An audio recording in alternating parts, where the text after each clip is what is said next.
Chers compatriotes, chers militants du Parti Les Démocrates, mesdames et messieurs de la presse, je prends la parole ce jour, dimanche 19 octobre 2025, non pour répondre aux injures et aux affabulations, mais par devoir de vérité envers le peuple béninois. Le temps de la politique de l'ombre et du mensonge organisé est révolu. Mon propos va donc s'articuler en 3 phases. 1. La preuve de la mauvaise foi des responsables du parti LD. Avant-hier, vendredi 17 octobre 2025, le parti Les Démocrates, par le biais d'un huissier de justice, puis du candidat désigné, M. Renaud Agbodjo, a tenté de notifier à la Sénat un formulaire de parrainage portant mon nom. L'issue, que tout esprit éclairé prévoyait, fut sans appel.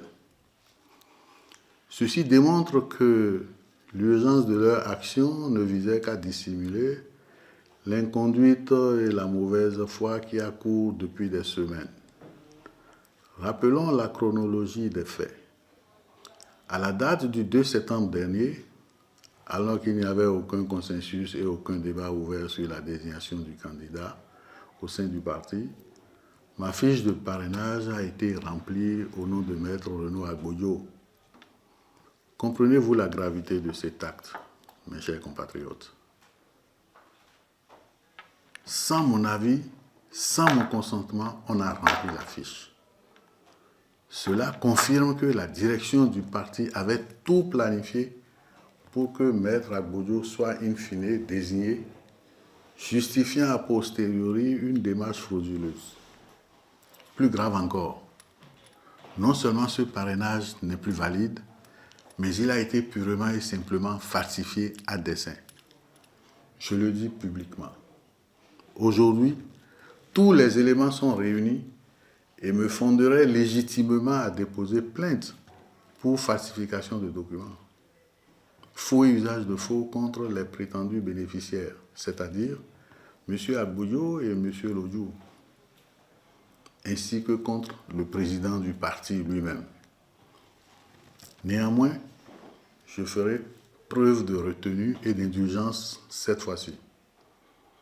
J'estime que le parti Les Démocrates a déjà suffisamment de problèmes pour lui en rajouter celui de l'exposition devant l'opinion nationale et les tribunaux.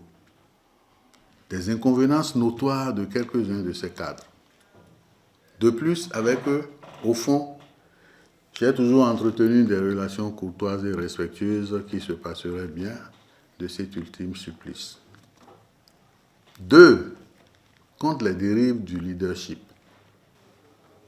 Je suis un homme de principe et d'idéal politique. Têtu pour certains, je suis prêt à me battre jusqu'au bout pour défendre mes convictions. Et dans le cas d'espèce, l'idée que je me fais de la justice en politique. J'entends les chuchotements, j'entends les insinuations ridicules selon lesquelles j'aurais pactisé avec Patrice Talon. Mais laissez-moi être clair. Je n'ai jamais rencontré Patrice Talon si ce n'est dans les manifestations officielles. Attribuer ma démarche à une quelconque connivence relève de l'absurdité la plus totale. Cette attitude n'est que le déni de nos responsables qui refusent une fois encore de se regarder dans le miroir pour apercevoir leurs égarements et leurs propres fautes. Mon combat est pour la démocratie interne. Mon combat est pour notre idéal démocratique. Pour cette raison, je ne pouvais cautionner les logiques exclusionnistes du président Boni Yayi, que j'aime bien au passage, ni ses méthodes de gouvernance rétrograde qui asphyxient l'expression démocratique au sein de notre formation politique. Mon appréhension sur ce processus de désignation ne date pas d'hier. J'ai toujours milité et c'est un secret de polichinelle. Pour le président Éric Hunete, un homme dont la légitimité au sein du parti est incontestable. Aujourd'hui, On nous impose finalement mon frère Renaud Agbodio. Je n'ai rien contre lui. Avec vous seul critère qu'il est de Savère et neveu de Boni Yahi. Aucun critère objectif de mérite ou de consultation réelle ne justifie ce choix si ce n'est le simulacre de commission aux ordres, je dis bien aux ordres, qui a été mis sur pied et téléguidé par le président Boni Yahi lui-même. Je ne fais que dire à haute voix ce que la majorité des députés, les démocrates, pensent dans le secret de leurs réflexions sur la gestion du parti. Permettez-moi une dernière observation, mes chers compatriotes, sur mon jeune frère, Maître Renaud Agbodio. C'est amusé et consterné que j'ai pris acte de sa sortie hier, en date du samedi 18 octobre, durant laquelle il s'est permis d'insinuer que j'aurais disparu et qu'à ce jour, personne n'a vu Sodino Michel. Comment peut-il s'aventurer sur un terrain aussi glissant quand il sait pertinemment que, malgré mon silence, j'ai continué de vaquer à mes occupations habituelles à mon domicile, que je suis allé retirer en personne ma seconde fiche de parrainage à la Sénat, quand il sait que j'ai rendu publique ma déclaration du jeudi 16 octobre 2025, qui, soit dit en passant, a inspiré le lendemain une contrefaçon à laquelle je ne m'associe pas. Comment peut-il à ce point se méprendre sur la vérité des faits? Lui qui sait que plusieurs cadres du parti, y compris notre aîné Saka Fikara, se sont rendus à mon domicile pour me rencontrer. Sans compter que d'autres, y compris lui-même, sont constamment restés en contact avec moi par téléphone ces derniers jours. Il suffit de consulter l'historique de nos conversations sur les applications de messagerie instantanée pour en avoir le cœur net. Mes chers compatriotes, voilà l'illustration parfaite des inconséquences de mon jeune frère. Celui d'entre nous qui était pressenti pour porter les couleurs du parti. C'est pathétique. Avec le recul et l'évidence de ces manœuvres, tout ceci me conforte dans ma position. Je suis davantage convaincu, et j'en rends grâce à Dieu, d'avoir fait le choix juste en n'accordant pas mon parrainage à Maître Renaud Agbodio.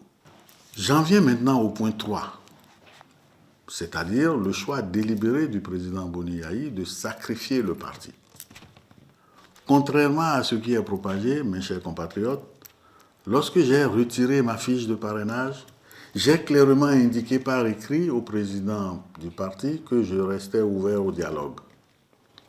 Le président Boni Yahi, avec qui je me suis entretenu par personne interposée, entre le retrait de ma nouvelle fiche de parrainage et l'expiration du délai de dépôt des dossiers, savait pertinemment que j'étais disposé à remettre cette fiche de parrainage, pourvu qu'une solution de consensus respectueuse des règles internes et du bon sens soit trouvée.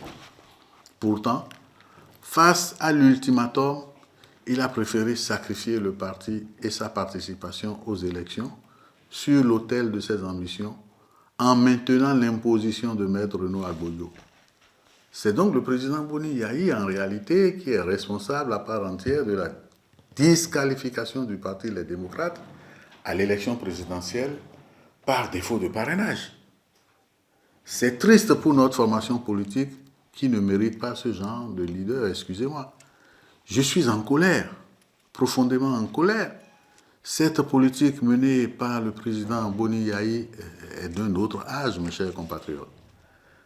Elle est celle des intrigues, du clanisme et du mépris de la base.